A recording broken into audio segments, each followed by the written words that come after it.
Vencedores e derrotados, professor Vila. Aqui o nosso resumo que aconteceu ontem, começando com a baixaria, depois o pronunciamento do presidente Michel Temer e essa discussão sobre a recomposição das forças. A baixaria é incrível, né? Volto a dizer para o nosso ouvinte, observe qualquer parlamento do mundo, os parlamentares ficam de pé durante a sessão, todos ficam sentados. Observe, porque o nosso é diferente. Segundo, o número de pessoas atrás da mesa diretora, nenhum do mundo é assim, só no Brasil. Observem a sujeira, eles jogando coisas, todos, levar cartazes, isso é só também no Brasil tal. E é também só no Brasil, e aí mais importante o nível, não há debate.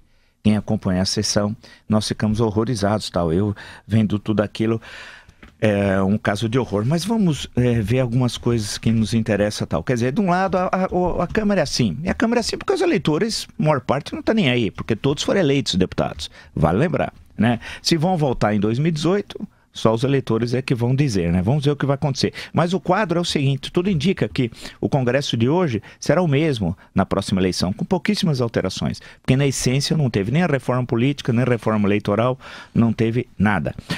Destacar o PEN. O PEN é o Partido Ecológico Nacional.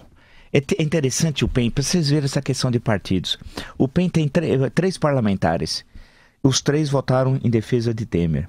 O PEN é o partido que está... Quem está mudando para o PEN? Jair Bolsonaro, que vai ser candidato a presidente pelo PEN. Ele está ainda no PSC, Partido Social Cristão. Ele votou contra o Temer. Mas o partido que ele está indo, os três parlamentares únicos do PEN, votaram a favor do Temer. Então, vocês percebem o descolamento que há. Não há uma discussão política ideológica. O governo gastou tudo que podia gastar. Né?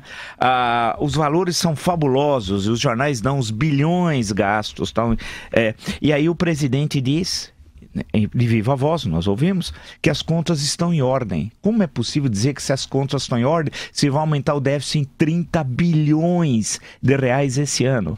Com autorização do Congresso Nacional. E alguns falam que pode estourar além dos 30 bilhões e tal. Então, eu faço algumas perguntas nisso tudo, são muitas, na verdade. A defesa do Dr. Maris de Oliveira, claro, do seu cliente, Michel Temer, empurrou a bomba para Rodrigo Rocha Loures. Essa é uma questão fundamental para o futuro a curto prazo. Rocha Loures é que vai ter de pagar a história da mala. Sobrou para ele. Ele estava em prisão, ou seja, ele tinha sido preso, está liberto, está lá em prisão domiciliar. E o Rocha Loures? O que ele esteve achando? Ele é um homem-chave. Porque se ele falar, como é verdade, que ele foi receber a mala para o presidente, porque o presidente nunca negou o teor da gravação. Isso é importantíssimo, o doutor Maris sabe disso. Ele nunca negou o teor da gravação.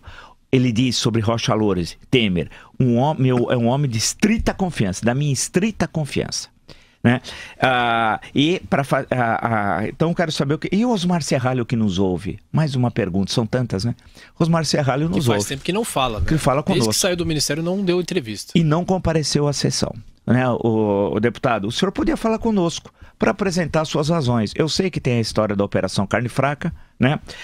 Eu sei que o senhor foi humilhado na saída do Ministério da Justiça, o presidente Temer o humilhou, dizendo vá para o Ministério da Transparência, né? E o senhor disse não, e o senhor não compareceu. E o deputado Zeca Dirceu, que tem a base eleitoral próxima do senhor no Paraná, na região ali, disse que quem não compareceu é covarde. E usou isso. Então eu queria perguntar para o senhor nos atender, por favor, se o senhor é covarde, se o senhor apoia a denúncia contra Temer ou não. Em suma, a sua posição, porque nessa hora não pode não comparecer, né?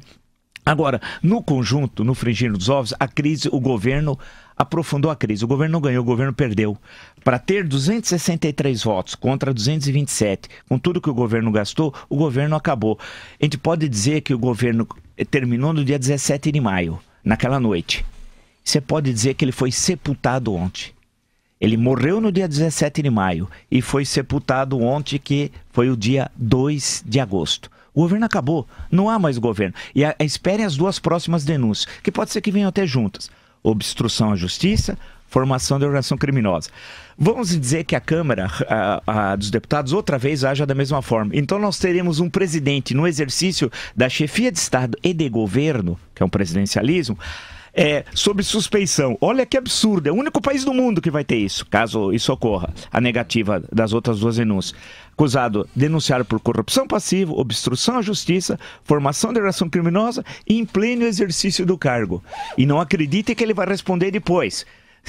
Isso aí não interessa mais politicamente depois. A questão que se coloca é que nós teremos não há governo que se sustente com 3 denúncias tão graves como essa, impopular, né? E com o tesouro arrombado, 30 bilhões de reais, desculpem, vai ampliar o déficit, fora o que gastou nas emendas aí. Ou seja, o governo morreu no dia 17 de maio e foi sepultado no dia 2 de agosto.